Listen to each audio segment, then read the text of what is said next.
La charla de hoy consiste básicamente en ver el avance de la producción del taller con, de alguna manera, volviendo a la clase teórica de Roberto, a ver cómo se vienen alcanzando o desarrollando los enunciados que se plantearon en esa clase.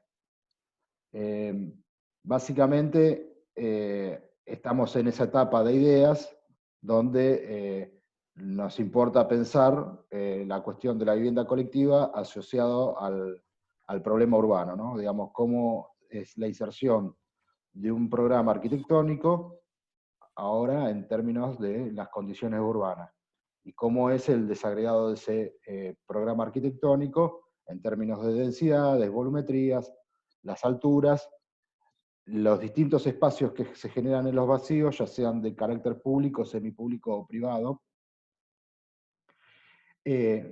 Entender en cada localización cuál es la complejidad que propone esa localización, porque son tres localizaciones que tienen características diferentes en términos de la propia dinámica de la ciudad, ¿no? El carácter metropolitano de Buenos Aires, semimetropolitano en Rosario, y una ciudad de escala intermedia como es la de Mar del Plata, que obviamente eso tiene incidencia acerca de los usos que se proponen, sobre todo aquellas áreas que son las complementarias o las de viviendas alternativas.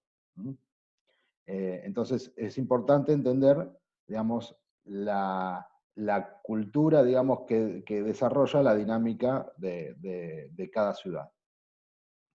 Roberto planteaba en esta imagen que había como una serie de inconvenientes, o no de inconvenientes, sino de cuestiones a problematizar. Por un lado, todo lo que tiene que ver con las condiciones de borde de los sitios, ¿no? Acá vemos, por ejemplo, el tema de medianeras expuestas.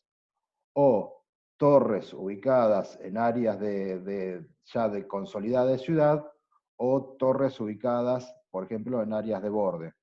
O cómo se configura paisaje urbano a partir de entender el tejido que la rodea.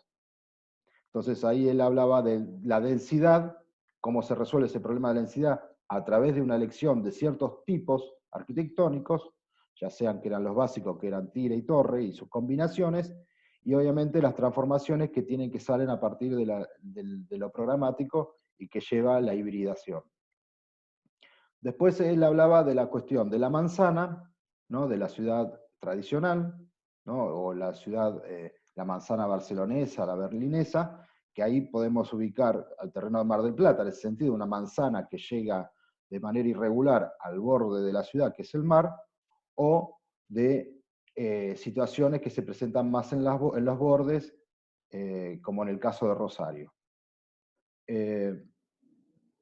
Este es por ejemplo, típico caso de Buenos Aires, que es como un trabajo de completamiento de la condición urbana.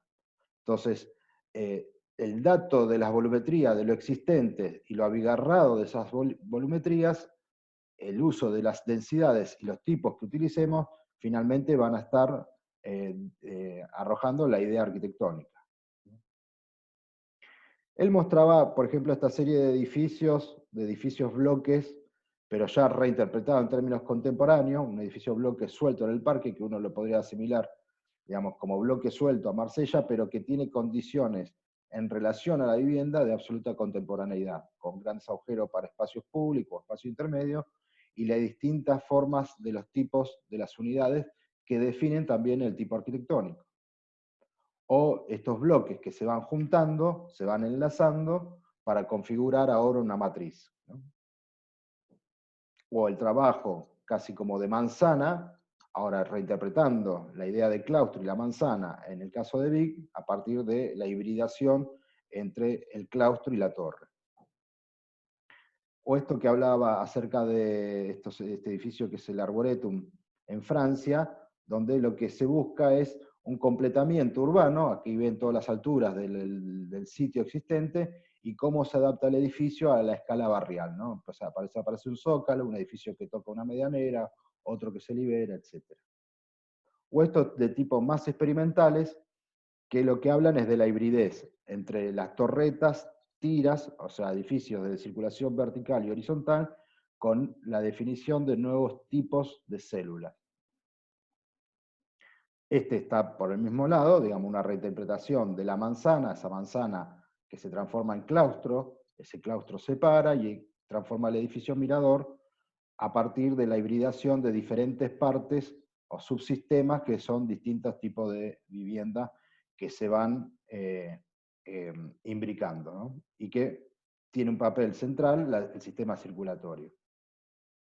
Las torres bien definidas, ya sea la que presentaba Carmen Córdoba con Valiero, y, por ejemplo, una torre contemporánea como la de Arroyo, donde empieza a aparecer la idea ya no de serie, sino de las combinaciones de células. O las particiones que propone Will Aretz para entender una respuesta urbana, una cara hacia el río, una cara hacia la ciudad, por ejemplo, típico del caso de Rosario.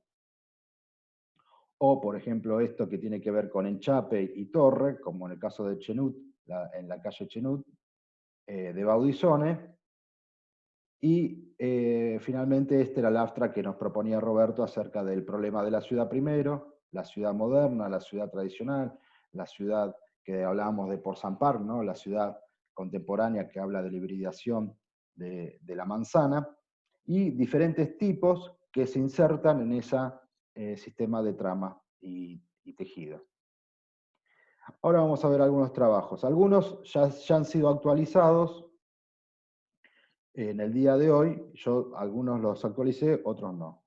Este es en el caso de Buenos Aires, y me parece que está muy bien entendido el tema del completamiento urbano, la hibridación de los tipos edilicios ahora, el tema del claustro con la placa agujereada y un bloque que da como a dos lados, con lo cual tiene una crujía diferente al de la placa, que es mucho más finita, que es la que resuelve la medianera.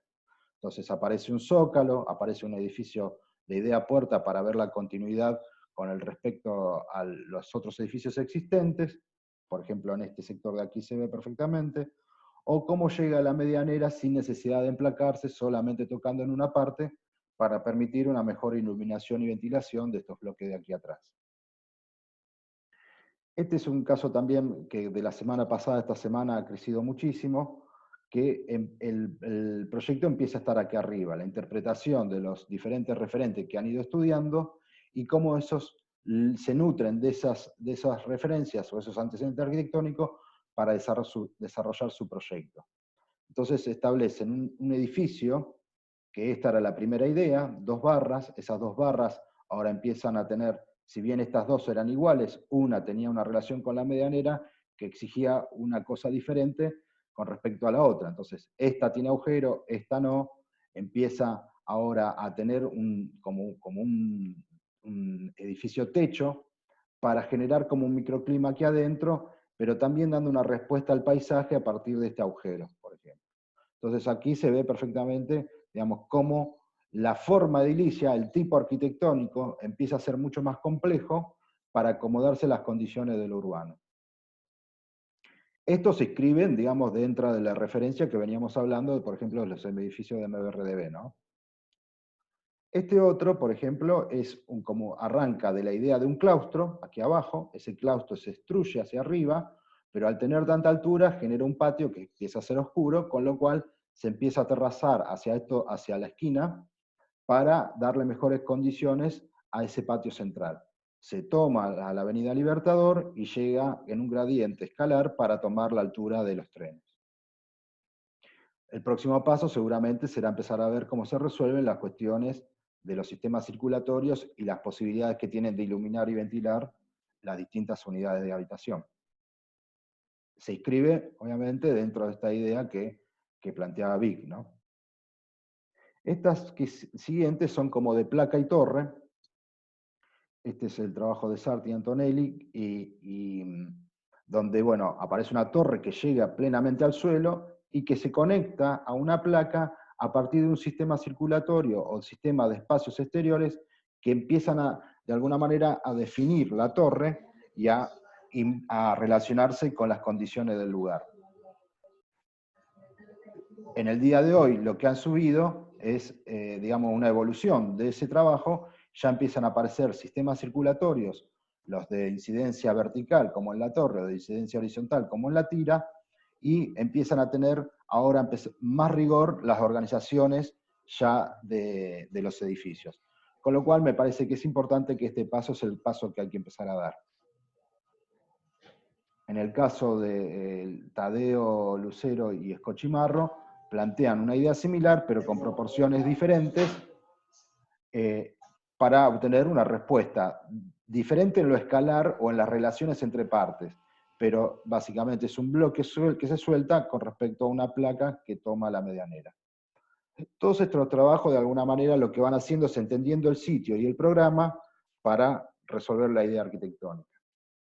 Este otro me parecía interesante, el de Stiglitz, que volvió a subir ahora una actualización, pero que no la puse, porque se ve claramente que la torre llega al suelo, genera un espacio anterior, como una plaza de conjunto de carácter público, y que hace que permite que la torre se vea en su totalidad, de arriba hacia abajo. No tiene un basamento, con lo cual lo que hace es manifestar la llegada de la torre al suelo. Aquí en esta mancha se ve también, digamos, si en lugar de pintarse naranja se pintara verde, cómo esos espacios verdes empiezan a ser los sistemas de vacíos que van articulando lo público con lo privado. Estos trabajos están, digamos, dentro de la lógica que planteaba Álvarez acerca de placa y torre para resolver las condiciones de borde en el caso de Buenos Aires, ¿no? Estos trabajos de Rosario me parecen interesantes acerca de cómo han tenido planteado diferentes opciones acerca del problema de la articulación con el paisaje y con el barrio. En este caso se plantean 3 tiras dispuestas en el sentido, las particiones en el sentido más largo del terreno. Digamos, el terreno no se parte en el sentido más chico, sino en el sentido más largo, con lo cual parece que también es una solución que puede ser apropiada y que también genera como mucho perímetro para generar condiciones de vistas hacia el paisaje. Esto ha evolucionado, ahora hay una tira que ha desaparecido, una ha tomado la relación con el edificio adyacente, si bien hay un paso por medio, y otro más bajo hacia la esquina, favoreciendo las cuestiones de asoleamiento y también de la llegada a los bordes estos más bajos que propone la esquina. Este otro edificio lo que está como poco desarrollado, pero me parece que lo que plantea es que es como un edificio que se pone como objeto arquitectónico, como una pieza arquitectónica frente al paisaje, y que empiezan a aparecer una serie de espacios, una serie de vacíos, que son los que van a empezar a organizar los sistemas de movimiento y las organizaciones de los tipos de unidades, ¿no? Entonces digo, estos edificios salen de una idea de objeto muy fuerte y rápidamente hay que entrar en la cuestión de los sistemas de unidades y sistemas circulatorios para ver cómo se definen. En este caso es más o menos similar. Digamos, interesa acá esta torre acerca de cómo hay como 2 tapas laterales para que la cosa funcione a frente y fondo, paisaje natural, paisaje urbano hacia atrás, y empezar a establecer relaciones de aires intermedias. Habrá que ver finalmente cómo avanza, ¿no? Pero me parece que partiendo desde este lugar, o sea, no necesariamente de las condiciones de los bordes, sino de la organización tipológica y del edificio frente al paisaje, empieza a tener algún tipo de racionalidad. Probablemente sea discutible si necesita que el basamento esté despegado para que nuevamente la torre esté despegada, o este basamento sería mejor tenerlo en el suelo, pero bueno, eso sería un paso a desarrollar más adelante. Estos casos están, digamos, situados en este punto, ¿no? Desde la idea de sistemas y de unidades. Las unidades organizan un sistema que configuran a través de los sistemas circulatorios verticales y horizontales la inclusión de horadaciones para generar esas articulaciones entre las organizaciones y que definen espacios semipúblicos o públicos que cada uno en su proyecto habrá que ver cómo lo resuelve. Por ejemplo, esto pareciera de carácter más tipo público, para enfrentar el problema del paisaje, ya sea natural o urbano. Este me parece también apropiado en algún sentido, digamos, por ejemplo, la idea de uno es más difícil que pueda identificar lo que es basamento de lo que es vivienda, lo que es comercial, sino que empieza a ser como todo una masa que se empieza a moldear en función de las de las condiciones de borde. Obviamente habrá que revisar cómo es que esta placa llega tan cercana a la medianera o cómo se resuelve el edificio con tanto frente para no generar una espalda a la ciudad, ¿no? O este tipo de organizaciones casi que son organizaciones estructurales y espaciales que empiezan a tener, según la necesidad que plantea el programa, distintas densidades. Entonces, se puede entender todo como una gran masa a la que se van adicionando o sustrayendo eh, eh, sectores de equipamiento, ya sea del tipo complementario o de vivienda, y que se inscriben casi como una cuestión más relacionada con la condición del clima de la ciudad y cómo se le insufla aire al edificio, ¿no? Cómo el edificio empieza a volver poroso. Entonces me parece que también son temas interesantes que empiecen a aparecer. Y aquí ya rápidamente hay definiciones del tipo espaciales, estructurales, de organización de las partes, con lo cual facilita todo el trabajo posterior.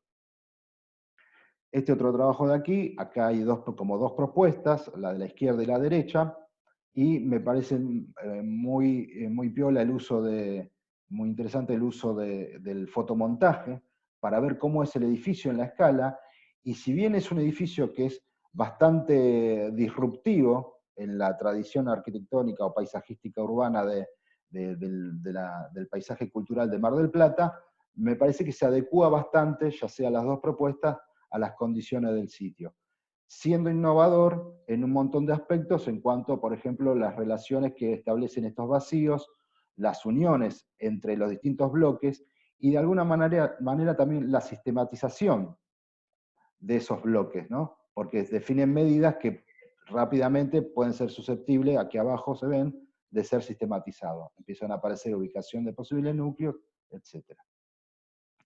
Obviamente hace referencia a este tipo de edificios, ¿no? Al Interlaz de Culjas.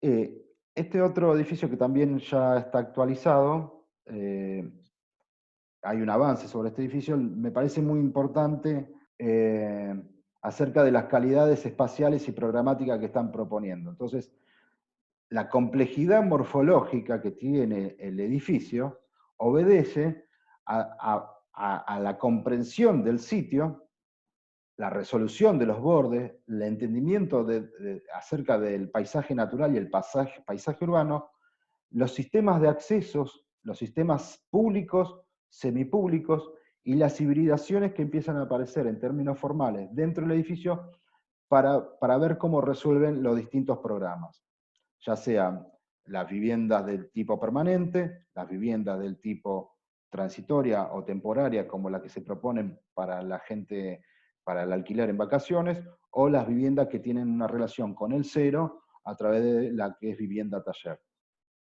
Entonces me parece muy rico, digamos, todo este trabajo morfológico, pero no es un trabajo morfológico en términos puramente expresivos, sino que están atravesados por la condición del uso, ya sea no del uso en términos ingenuos de los sistemas circulatorios, sino el uso de la arquitectura como símbolo, ¿sí? como generadora de hábitat y de mejores condiciones para la calidad de vida, obviamente, de toda la gente que va a utilizar. No solo el edificio, sino para toda la ciudad. Y también es importante cómo los estudiantes aquí lo empiezan a analizar en todos sus bordes, ¿no? Cómo se ve desde la costa, cómo se ve desde la calle posterior, cómo se ve desde la curva que está de la calle atrás de Manantiales, con lo cual me parece que obviamente hay cosas para seguir avanzando y de hecho ya lo han propuesto un avance sobre este trabajo en el día de hoy. Me parece que las cuestiones son, todos estos trabajos que hemos visto son trabajos que, digamos, están encaminados acerca de lo que nosotros entendemos que son los desafíos que nos proponen el lugar.